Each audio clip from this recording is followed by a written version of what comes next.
Hello students, আমার চ্যানেলে তোমাদেরকে স্বাগত।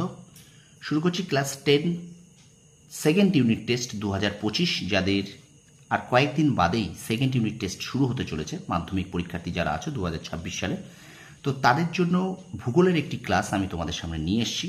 ঠিক আছে, তো ক্লাসটি প্রথম থেকে শেষ পর্যন্ত একটু দেখবে, কারণ ক্লাসটা একটু খুব ভাইটাল একটি ক্লাস হতে চলেছে। ঠিক আছে, সেকেন্ড ইউনিট টেস্ট, এটি ভূগোলের ক্লাস। ওকে, তো তোমরা প্রথম থেকে শেষ পর্যন্ত দেখো। তোমরা দেখতে পাচ্ছ বায়ুমণ্ডল অধ্যায়, একটা বিরাট বড় একটা চ্যাপ্টার তোমাদের।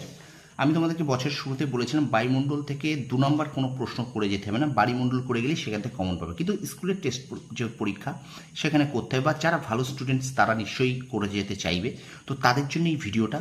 এবং সেকেন্ড ইউনিট টেস্টের জন্য কি কি প্রশ্ন তোমাদের ভূগোলের করে যেতে হবে বায়ুমণ্ডল, বায়ুমণ্ডল এবং ভারতের অর্থনৈতিক পরিবেশ থেকে, সেটা নিয়ে আমরা বিস্তারিত 3-4টে পর্বে শেষ করে দেবো। আজকে তার প্রথম পর্ব। তো প্রথম তোমরা থাম্বনেলে নিশ্চয়ই দেখেছো, আমি লিখে রেখেছি পর্ব 1। ঠিক আছে, তো সেকেন্ড ইউনিট টেস্টের যে কী প্রশ্নগুলো তোমরা পড়বে, কোন প্রশ্নগুলো তোমরা দেখে যাবে, বা এখনও যারা যদি তোমাদের কোনো প্রশ্ন মিস গিয়ে থাকে সেগুলো একটু তোমরা দেখে যাও। ঠিক আছে, চলো শুরু করি বায়ুমণ্ডল অধ্যায়। তো বায়ুমণ্ডলের কয়েকটা পার্ট আছে। প্রথম পার্টটা যেমন বায়ুমণ্ডলের ধারণা ও স্তর বিন্যাস। দেখো কী কী প্রশ্ন আমি এখান থেকে রেখেছি, এই প্রশ্নগুলো কিন্তু অবশ্যই তোমরা একটু দেখে যেও। নিশ্চয়ই তোমরা দেখে আছো, কি যদি তোমাদের কিছু মিস থাকে সেগুলো একটু দেখে যাও। দেখো, পরিবেশের ওপর ওজোন স্তরের প্রভাব আলোচনা করো। 3 অথবা 5 দুটোতেই পড়তে পারে। আচ্ছা, ওজোন স্তরের বিনাশের কারণ ব্যাখ্যা করো, এটা 3 অথবা 5 মার্কেও পড়তে পারে। 3 নম্বর রেখেছি দেখো, জেট বিমানগুলি বায়ুমণ্ডল কোন স্তরের মধ্য দিয়ে যাতায়াত করে এবং কেন, 3 মার্কস। তো এগুলো আমি পাশে রেখে দিয়েছি, কোনটা কোন অধ্যায়ে কত নাম্বারের জন্য পড়বে। ঠিক আছে, এটা শুধুমাত্র কিন্তু স্কুলের ইউনিট টেস্টের জন্য, বারবার বলছি। আর এবার দেখো, এরোসল কি 2 মার্কসে পড়বে।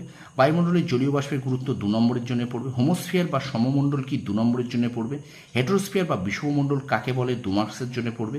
ট্রোপোস্ফিয়ার বা ক্ষুব্ধমণ্ডল কাকে বলে 2 নম্বরের জন্য পড়বে। ট্রোপোপজ কি 2 মার্কসের জন্য পড়বে। ওজোন স্তর কাকে বলে 2 মার্কসের জন্য পড়বে। ঠিক আছে, এবার আমরা বায়ুমণ্ডল চ্যাপ্টারের যে সেকেন্ড পার্টটা আছে, বায়ুমণ্ডলের তাপ, উষ্ণতা, বিশ্ব উষ্ণায়ন, এইখান থেকে কী কী প্রশ্ন পড়বে একটু দেখে নিই।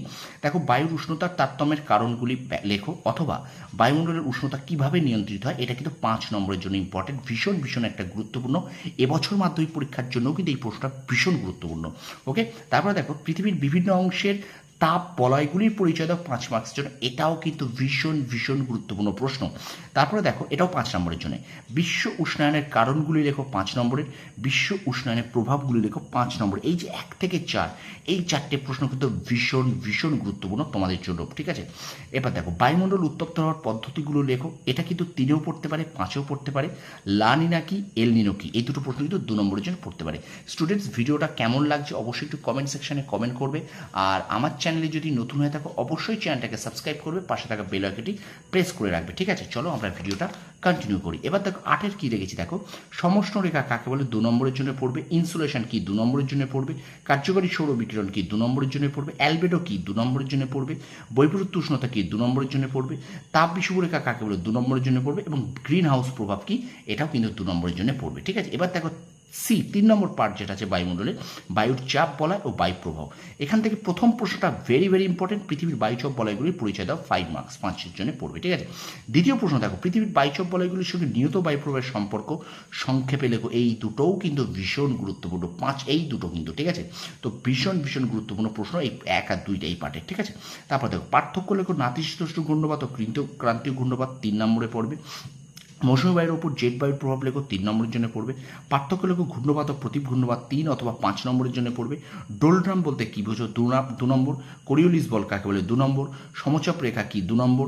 জেট বায়ু কি 2 নম্বর। এবার দেখো, কিছু আমাদের স্থানীয় বায়ু রয়েছে, লু কি, ফন কি, সিরোক্কো, হ্যারিকেন, টর্নেডো বলতে কী বোঝো, এগুলো প্রত্যেকটা কিন্তু 2 নম্বরের জন্য পড়বে। ঠিক আছে, আচ্ছা, ঘূর্ণবাদের চক্ষু কি 2 নম্বরের জন্য পড়বে। গর্জনশীল চল্লিশা কি 2 নম্বরের জন্য পড়বে।